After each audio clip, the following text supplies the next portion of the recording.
Vamos debater aqui hoje temas importantíssimos. Estava aqui conversando com o nosso camarada Nildo Urix. Essa questão da vacina, não teve escapatória. Eu fiquei pensando, gente, que título dá o programa de hoje?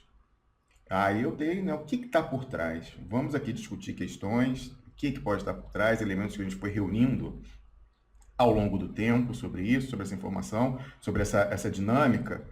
Mas eu confesso, falava aqui com o Nildo, eu fiquei abalado ontem, foi um baque, sabe? A gente sabe, Nildo, o nível da derrota que a gente tem, né? Assim, o nível de humilhação e de subordinação rebaixada do Brasil, grande Brasil, Brasil de 210 milhões de pessoas, quinto país em território e o maior de território que presta, né, sem áreas desérticas, congeladas, etc.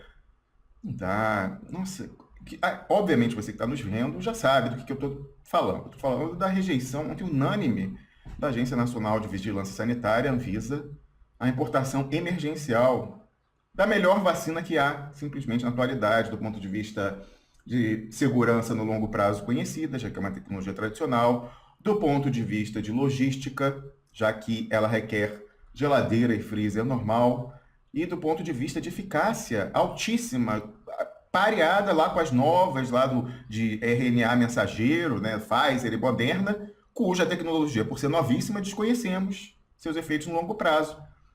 Então, e fora isso, com capacidade de entrega imediata. Então, assim, eu fiquei abalado, Nildo, eu fiquei acompanhando aqui, já era madrugada aqui na Suíça, eu fiquei fazendo minhas coisas e olhando a história ali do teatro, né? Porque aquilo não foi um teatro, aquilo já estava dado, enfim. Eu não sei mais o que vai levar. Eu tinha conversado aí semanas atrás com um emissário do Vovô Voyeur. O Vovô Voyeur sabe, né, que é o apelido carinhoso com o qual a gente se refere ao general Heleno, ministro-chefe do GSI, da inteligência brasileira. E aí, semanas atrás, estava essa coisa, o pessoal tinha dado um aperto, né, no Bolsonaro, imperialismo, tinha dado um aperto em várias frentes. Então, assim, fez uma parada militar híbrida, né? Negócio de Marielle voltou, negócio de... Era tanta coisa. Negócio negócio da OCDE, dizendo que ia criar um grupo especial de trabalho para olhar o regresso no combate à corrupção no Brasil. Nunca teve isso. Nunca antes na história da OCDE. Pois é, vamos botar. Aí tal, e tal, e tal. Várias, assim, tudo de uma vez. Por quê? Esse emissário dizia, eu achei verossímil essa narrativa, que naquele momento, né, nessas semanas de lá até aqui, estavam sendo decididas questões fundamentais para o Império com relação à província Brasília. Então, era a questão da liberação da dotação orçamentária e da rubrica para a aquisição da nova parcela, o segundo pagamento dos caças FX Gripen. E aí essa pessoa falava, presta atenção, o sócio majoritário do Gripen é o mesmo sócio majoritário da AstraZeneca, que é um grupo sueco, anglo-sueco. Então o pessoal falou, olha, quer vacina? Se quer vacina, quer venda casada. Tem que liberar a grana aos bilhõezinhos para os caças FX que vocês estão sentando em cima aí. Saiu de fato. Falou, ó, essa questão aí da vacina e tal, vai ter que levar, esse negócio de russo se enrola, porque tem que levar as do imperialismo. Então, a anglo-sueca AstraZeneca, a Pfizer, que está encalhada, porque não tem como desovar isso no terceiro mundo, o pessoal não tem o freezer de menos 70. Ninguém tem esse freezer de menos 70, Nildo. E o Brasil tanto não tem, que a Anvisa, essa tão exigente com as especificações técnicas, falou, olha, vamos dar um jeitinho brasileiro, né? O jeitinho brasileiro é o seguinte, não tem freezer de menos 70, a gente bota no freezer menos 20. Nildo, então vamos por partes aqui. Como você viu essa questão? Você já esperava? Eu confesso pra você, eu fui surpreendido. Engraçado, a gente ainda alimenta alguma expectativa. Eu fui surpreendido com a votação, ainda mais em caráter unânime, da Anvisa ontem. Com a questão, Nildo, eu recuperei aqui o link, a gente vai falar há um mês... Algumas semanas, o Bolsonaro teve uma conversa por telefone com o Vladimir Putin. Você sabe o que é a agenda do Vladimir Putin? Decidindo se tem ou não tem destruição do globo terrestre? Pois é, ele abriu um espacinho nessa agenda para conversar ao telefone com o Bolsonaro. O Bolsonaro falou, não, a Anvisa vai mandar aí uma missão e tal, não sei o quê. Era o quê? Isso era administração, teatro, no final passar esse papelão. Aí o quê? O Bolsonaro vai tentar fingir que há independência da agência e que ele foi derrotado ontem. Não dá, sabe? Você acha que da próxima vez o Vladimir Putin vai atender um telefonema do Bolsonaro? Sendo cartuchos que vão sendo queimados.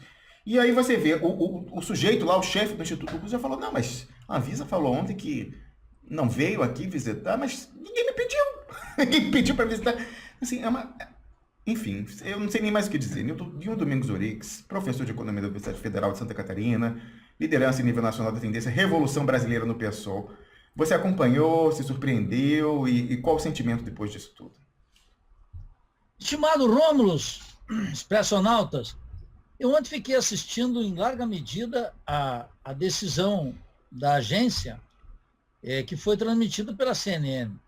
E, naturalmente, o Rômulus, os expressionautas sabem, nada pode nos surpreender hoje no Brasil. Nada. Pode acontecer tudo, pelo lado do governo, da oposição, acontece qualquer coisa. E, claro que, no caso da vacina, é particularmente grave, porque o número de mortos é extraordinário, nós estamos indo para 400 mil. No ritmo que vai, eu não duvidaria que nós cheguemos a 500 mil. E ontem se vacinou no Brasil menos de 500 mil pessoas.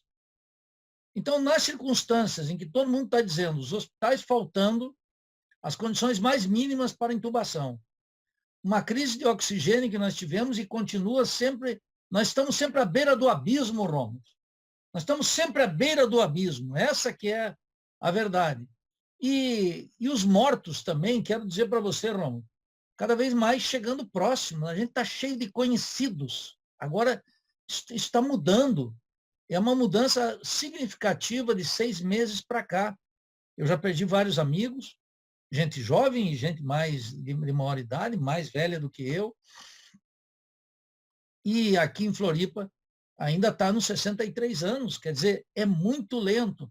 E nessas circunstâncias, aquele parecer da Anvisa, aquela decisão da Anvisa, ela é efetivamente vergonhosa. E veja, para alguns, ela é feita em nome da ciência. Por isso que a gente tem que ter um cuidado extra. Um cuidado extra. Por quê?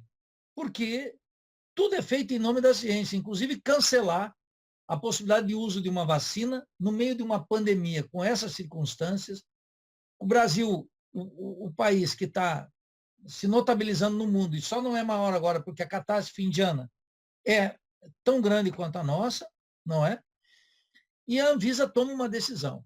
Isso nos leva a uma outra questão, Rom, que é a ideia de que as agências são independentes, Rômulo.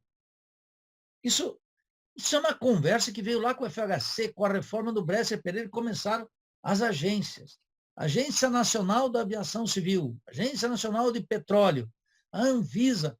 Essas agências, numa reformulação de um Estado brasileiro, terão que todas desaparecerem. São decisões do corpo técnico de um ministério cuja responsabilidade é do ministro e cuja responsabilidade última é do presidente da República. Então, uma decisão como a de ontem, Rom, que é uma decisão da Anvisa, ela é, em última instância, uma decisão do Estado brasileiro. E num Estado que disfarça a responsabilidade presidencial, uma hora com o covil de ladrões, o Congresso Nacional. Outra hora com o egrégio Supremo Tribunal Federal. Outra hora com as agências. Então, veja, meus queridos expressionautas, o que acontece aqui? Acontece aqui que toda a trama é destinada a diluir o poder presidencial. Toda a trama. O Bolsonaro, ele vocifera isso todos os dias. Ele diz, olha, eu quero fazer, mas o sistema não deixa, o Congresso não deixa. O Supremo, eu vou recorrer à Constituição e às Forças Armadas, toda hora. Mas, inclusive, nele há um flerte com o poder real da presidência da República. Esse poder presidencial, ele vem sido desconsiderado, ele está sendo manietado, ele está sendo desprestigiado com Fernando Henrique Cardoso, presidencialismo de coalizão, com Lula, presidencialismo de coalizão, com Dilma, presidencialismo de coalizão, com Temer, um desastre total, e agora, com Bolsonaro, ele apenas flerta, mas ele não usa o poder presidencial. Como ele poderia usar? É claro, no caso específico de Bolsonaro, ele não o faz porque tem uma coesão burguesa que está aprovando tudo o que quer, Roma. absolutamente tudo, das privatizações, que são recorrentes no Brasil. Nós não passamos um mês, Rômulo, sem uma grande privatização, sem uma iniciativa de assalto ao Estado, e sem que o Supremo e o Congresso Nacional não sejam cúmplices ou, inclusive, incentivadores desse assalto ao Estado, da riqueza pública.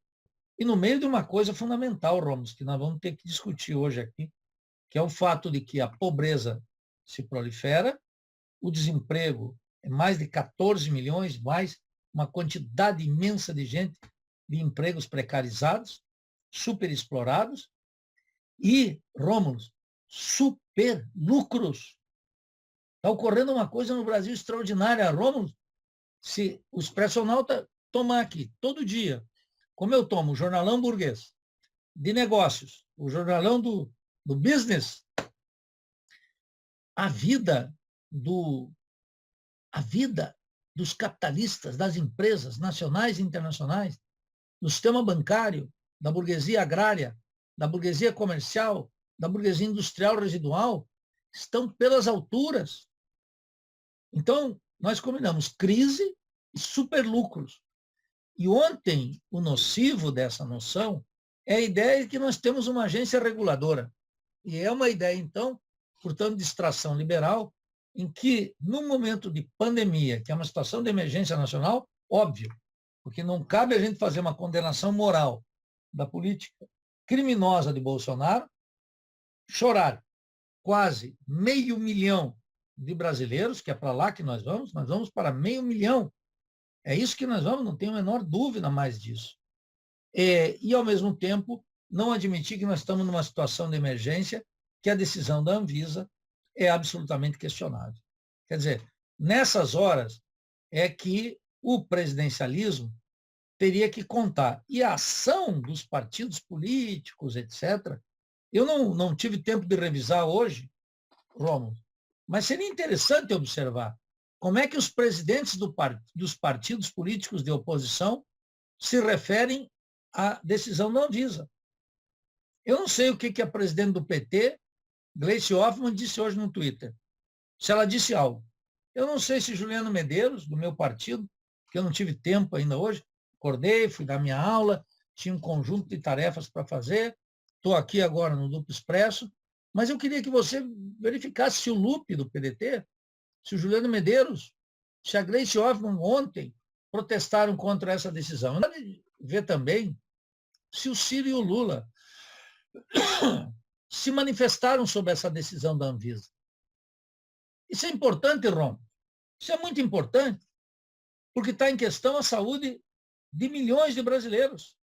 E como nós sabemos também, não só a saúde, o emprego, porque mesmo que seja uma decisão dos capitalistas, a retomada de um processo de acumulação de capital que possa recuperar emprego, a despeito de não ser viável, depende do combate, claramente do combate à pandemia. Isso é a receita dos Estados Unidos. E todo o otimismo de Biden, dos keynesianos lá, ela está intimamente ligada ao fato de que os Estados Unidos vacinam cerca de 2 milhões de estadunidenses por dia. Tem dias que chega a 2,5 milhões, porque eles sabem que o motor da economia capitalista mundial depende disso.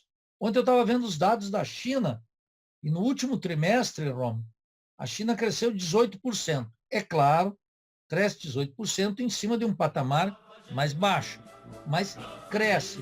E uma das coisas fundamentais da China foi controlar a pandemia.